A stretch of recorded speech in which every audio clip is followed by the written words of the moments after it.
ಎಲ್ರಿಗೂ ನಮಸ್ಕಾರ. Dry fruits laddu ಮಾಡೋದು ಹೇಗೆ ಅಂತ ನಾನು ನಿಮಗೆ ಇವತ್ತು ತಿಳಿಸ್ಕೊಡ್ತಾ ಇದ್ದೀನಿ. ಅದು ತುಂಬಾ ಬ್ಯೂಟಿಫುಲ್ ಆ್ಯಂಡ್ ಎಮ್ಮಿ ಆಗಿರುವಂತಹ ಡ್ರೈ ಫ್ರೂಟ್ಸ್ ಲಡ್ಡು. ಸೊ ಇದನ್ನು ಅಂಟಿನುಂಡೆ ಅಂತ ಕೂಡ ಕರೀತಾರೆ. ಬಟ್ ಅಂಟಿನುಂಡೆಗೆ ಹಂಟ್ ಅನ್ನೋದು ಒಂದು ಸಿಗುತ್ತೆ, ಅದನ್ನು ಹಾಕ್ತಾರೆ. ಬಟ್ ನಾನು ಇದರಲ್ಲಿ ಅದನ್ನು ಯೂಸ್ ಮಾಡಿಲ್ಲ, ಬೆಲ್ಲದಿಂದ ಮಾಡಿರೋದು. ಇದಕ್ಕೆ ಡ್ರೈ ಫ್ರೂಟ್ಸ್ ಮೇಯ್ನ್ ಇಂಗ್ರೀಡಿಯೆಂಟ್ ಬೇಕಾಗಿರೋದು. ಸೊ ನಿಮ್ಮ ಮನೇಲಿ ಯಾವುದ್ಯಾವುದೆಲ್ಲ ಡ್ರೈ ಫ್ರೂಟ್ಸ್ಗಳಿದೆ ಅದನ್ನೆಲ್ಲ ಹಾಕೋಬೇಕು. ನಾನು ಕೊಬ್ಬರಿ, ಪರಂಗಿ ಬೀಜ, ಮತ್ತು ಬಾದಾಮಿ, ದ್ರಾಕ್ಷಿ, ಗೋಡಂಬಿ, ಪಿಸ್ತಾ, ಅಂಜೂರ. ಸೊ ಈ ರೀತಿ ನನ್ನ ಮನೆಯಲ್ಲಿರುವಂತಹ ಎಲ್ಲ ವೆರೈಟಿ ಆಫ್ ಡ್ರೈ ಫ್ರೂಟ್ಸ್ನ ನಾನು ಇದಕ್ಕೆ ಯೂಸ್ ಮಾಡಿದ್ದೀನಿ. ಇದು ಖರ್ಜೂರ, ಇದನ್ನು ಫ್ರೈ ಮಾಡಿ ಕಟ್ ಮಾಡಿ ಎತ್ತಿಟ್ಕೊಂಡಿರೋದು. ಸೊ ಹಾಗಾಗಿ ಸ್ವಲ್ಪ ಬಾಯಿಗೆ ಸಿಗಲಿ ಅನ್ನೋ ಕಾರಣಕ್ಕೋಸ್ಕರ ಇದು ಬಂದು ಸ್ವೀಟ್ ಖರ್ಜೂರ. ಸೊ ನಿಮಗೆಲ್ಲರಿಗೂ ಗೊತ್ತೇ ಇದೆ, ಡೇಟ್ಸ್. ಸೊ ಅದನ್ನು ನಾನು ಕಟ್ ಮಾಡಿ ಒಳಗಡೆ ಇರೋ ಬೀಜನ ತೆಗೆದು ಇಟ್ಕೊಂಡಿದ್ದೀನಿ. ಸೊ ಇದು ಪಿಸ್ತಾ ಮತ್ತು ಅಂಜೂರನ ಕಟ್ ಮಾಡಿ ಇಟ್ಕೊಂಡಿರೋದು. ಸೊ ಈ ರೀತಿ ತುಪ್ಪದಲ್ಲಿ ನೀವು ಎಲ್ಲ ಡ್ರೈ ಫ್ರೂಟ್ಸ್ನು ಸ್ವಲ್ಪ ರೋಸ್ಟ್ ಮಾಡ್ಕೋಬೇಕು. ಇದನ್ನು ಗ್ರೈಂಡ್ ಮಾಡೋ ರೀಸನ್ನಿಂದ ಎಲ್ಲ ಡ್ರೈ ಫ್ರೂಟ್ಸ್ ಏನೇನೆಲ್ಲ ನಿಮ್ಮ ಹತ್ರ ಡ್ರೈ ಫ್ರೂಟ್ಸ್ನ ನೀವು ತೊಗೊಂಡಿದ್ದೀರಾ, ಸೊ ಅದೆಲ್ಲ ಡ್ರೈ ಫ್ರೂಟ್ಸ್ನ ತುಪ್ಪದಲ್ಲಿ, ಮೇಯ್ನ್ ಅದು ತುಪ್ಪದಲ್ಲೇ ನೀವು ಕರ್ಕೋಬೇಕು ಮೀನ್ಸ್ ಜಸ್ಟ್ ಹಾಗೆ ಒಂದು ಫ್ರೈ ಥರ ಮಾಡ್ಕೋಬೇಕಷ್ಟೇ. ಸೊ ನಾನು ದ್ರಾಕ್ಷಿ ಮತ್ತು ಬೇರೆ ಎಲ್ಲನೂ ಫ್ರೈ ಮಾಡಿಟ್ಕೊಂಡಿದ್ದೀನಿ ತುಪ್ಪದಲ್ಲಿ. ಸೊ ಈ ರೀತಿ ಕಾಣಿಸುತ್ತೆ. ಜೊತೆಗೆ ಇದಕ್ಕೆ ಸ್ವಲ್ಪ ಏಲಕ್ಕಿನ ಸೇರಿಸಿದ್ದೀನಿ, ಒಂದು 5ರಿಂದ 6 ಸೇರಿಸಿದ್ದೀನಿ. ಸೊ ಇದನ್ನೆಲ್ಲ ತೆಗೆದು ಸೈಡಲ್ಲಿಟ್ಟು ಸ್ವಲ್ಪ ತಣ್ಣಗೆ ಮಾಡ್ಕೋಬೇಕು. ತಣ್ಣಗಾದ ನಂತರ ಮಿಕ್ಸಿಗೆ ಹಾಕ್ಕೊಂಡು ಇದನ್ನು ಗ್ರೈಂಡ್ ಮಾಡ್ಕೋಬೇಕು.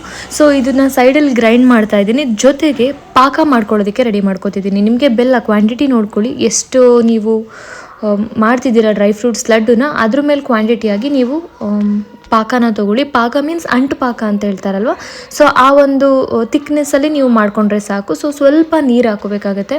ಸೊ ಸ್ವಲ್ಪ ನೀರು ಹಾಕ್ಕೊಂಡು ಆ ಒಂದು ಬೆಲ್ಲನ ಕರಗಿಸ್ಕೊತಾ ಇದ್ದೀನಿ. ಸೊ ಸೈಡಲ್ಲಿ ನಾನು ಏನೊಂದು ಮಿಕ್ಸ್ಚರ್ ಇದೆ ಅದನ್ನು ಗ್ರೈಂಡ್ ಮಾಡ್ಕೊತಾ ಇದ್ದೀನಿ. ಸೊ ಇಲ್ಲಿ ಬೆಲ್ಲ ಕರಗೋದಕ್ಕೆ ಟೈಮ್ ತೊಗೊಳುತ್ತೆ. ಸೊ ಇದರಲ್ಲಿ ಆ ಪೌಡ್ರನ್ನ ನಾನು ಮಾಡ್ಕೊಬಿಡ್ತೀನಿ.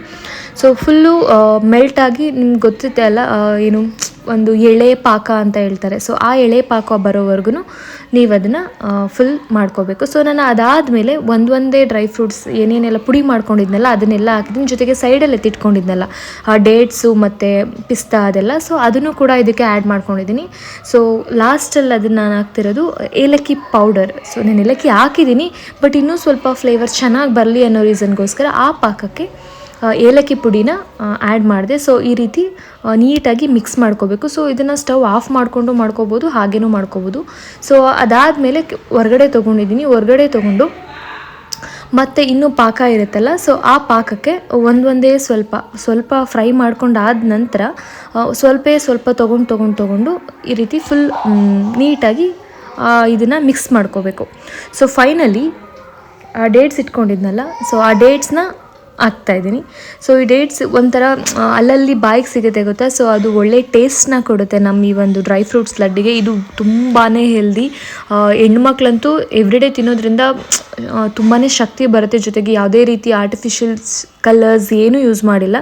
ಸೊ ಲಾಸ್ಟಲ್ಲಿ ಬಂದು ಸ್ವಲ್ಪ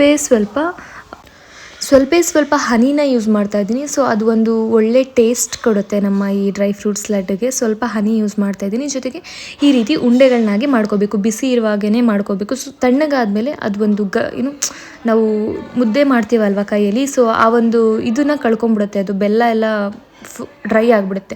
ಸೊ ತುಂಬಾ ಹೆಲ್ದಿ ಆ್ಯಂಡ್ ಟೇಸ್ಟಿಯಾಗಿರೋ ಲಡ್ಡು, ನೀವು ಡೆಫಿನೆಟ್ಲಿ ಟ್ರೈ ಮಾಡಿ.